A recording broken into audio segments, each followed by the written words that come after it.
আমার বিগত দিনের পারফরমেন্স, সততা, নিষ্ঠা এবং গত 16-17 বছর আওয়ামী লীগ সরকারের বিরুদ্ধে আন্দোলনে আমার যে পারফরমেন্স ছিল তা বিবেচনা করেই দল আমাকে মনোনয়ন দিয়েছে।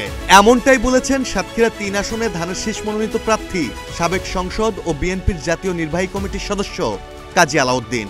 মনোনয়ন দিয়েছে আমার ধারণা, আমার এমপি থাকা অবস্থায় আমার পারফরমেন্স, আমার সততা, নিষ্ঠা, সুনাম আর এই বিগত 16, 17, 18 বছর যে আন্দোলন হয়েছে ফ্যাসিস্ট সরকারের বিরুদ্ধে, এই আন্দোলনে আমি মনে করি রিমোট এলাকায়, নির্বাচনী এলাকায় সহ প্রত্যেকটা প্রোগ্রামে ইউনিয়ন থেকে শুরু করে উপজেলা, জেলা এবং বিভাগ এবং রাজধানীতে আমার যে পার্টিসিপেশন ছিল, অদ্ভুত পার্টিসিপেশন, সেটা হাইকমান্ড দেখছে, আমার ত্যাগ তিতিক্ষা দিচ্ছে আন্দোলনে। এবং আমি যে অসংখ্য কেস খেয়েছি, জেল খেটেছি, বিভিন্নভাবে আমি এই আন্দোলনগুলো ত্বরান্বিত করার জন্য আমার প্রচেষ্টা ছিল, আন্তরিকতার কোনো কমতি ছিল না। এটা নিরূপণ করে ওনারা আমাকে মনোনয়ন দিয়েছে, এটা আমার ধারণা। প্রতিদিনের বাংলাদেশকে দেওয়া এক সাক্ষাৎকারে তিনি কথা বলেন। একাধিক হেভিওয়েট মনোনয়ন প্রত্যাশী থাকা সত্ত্বেও দলীয় মনোনয়ন পেয়ে উচ্ছ্বসিত বিএনপি নেতা কাজী আলাউদ্দিন। তিনি বলেন, বিএনপির ভারপ্রাপ্ত চেয়ারম্যান তারেক রহমান ও পার্লামেন্টারি বোর্ড অত্যন্ত বিচক্ষণতার সাথে তিনি সহ দেশের সব আসনে সঠিক প্রার্থীদের বেছে নিয়েছেন। আমার অনুভূতিটা এই যে আমার চেয়ারম্যান এবং পার্লামেন্টারি বোর্ড এত বিচক্ষণ, আমি ভেবেছিলাম ওনারা হয়তো ভুল করতে পারে, দেখলাম সিদ্ধান্ত সঠিক নিয়েছে।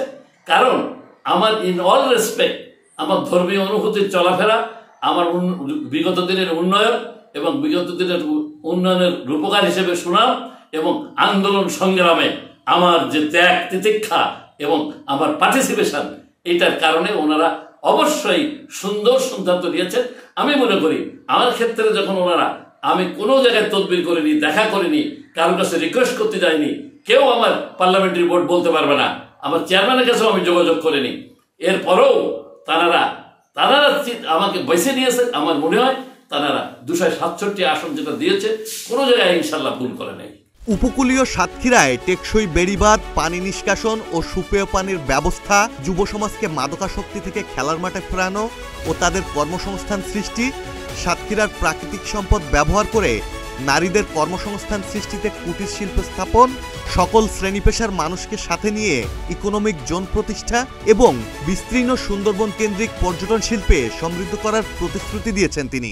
আমার নির্বাচন এলাকায় প্রধান 3টা সমস্যা আমি যেটা ভাবি, টেকসই বাঁধ আর পানি নিষ্কাশন, সুপেয় পানি এবং যুব সমাজকে মাদকাসক্তি থেকে ফিরিয়ে এনে তাদেরকে খেলার মাঠে এনে উদ্বুদ্ধ করে তাদেরকে বিভিন্ন কারিগরি ট্রেনিং দিয়ে তাদের বিদেশে প্রেরণ করার ব্যবস্থা করা। তার বিরুদ্ধে প্রতিপক্ষের আন্দোলন কর্মসূচি প্রসঙ্গে আলাউদ্দিন বলেন, বেশিরভাগ মানুষ না বুঝে গিয়েছে বা যাচ্ছে, তাদের অনেকেই ফিরে এসেছে।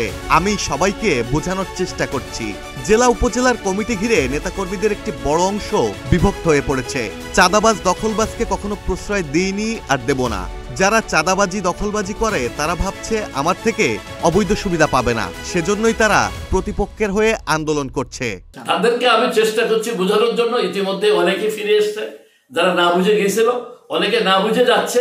এখানে হয়েছে কি যে এই যে কমিটিগুলো হচ্ছে, এই ওয়ার্ড কমিটি, ইউনিয়ন কমিটি, তারপরে উপজেলা কমিটি, জেলা কমিটির সামনে হবে, এইটাকে কেন্দ্র করে 2টো ভাগ বিভক্ত হয়ে গেছে। তো যেহেতু যারা এখানে রানিং ছিল, যারা সুন্দরভাবে কাজ করতেছিল, তাদের নেতৃত্বে ওই 2 উপজেলায় তারা বিশেষ করে যারা অনেক দিন ধরে রাজনীতি করতেছে, যাদের অনেক অবদান, তারা সবাই আমার পক্ষে চলে এসছে। আর একটা বিষয়, যারা চাঁদাবাজি করেছিল, দখলবাজি করেছিল, এগুলোর আমি প্রশ্রয় দেই নাই এবং আগামীতে আমি দেবও না। তারা ভাবছে যে ওনার কাছ থেকে কোনো অন্যায় আবদার করা যাবে না। আপনারা খোঁজ দিয়ে দেখেন তারা কারা, তারাই কিন্তু এগুলো করতেছে। তারা ভাবতেছে যে আমি হয়ে গেলে তারা ওইভাবে আর ওই ধরনের কমিটি করতে পারবে না এবং তারা ওই কাজগুলো করতে পারবে না। সেই জন্য এগুলো করতেছে। আমি তাদেরকে ভালোবাসা দিয়ে চেষ্টা করতেছি আস্তে আস্তে কাছে টানার জন্য।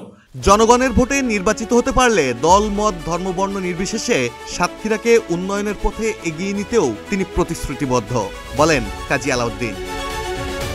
মাহমুদুল হাসান শাওন, প্রতিদিনের বাংলাদেশ।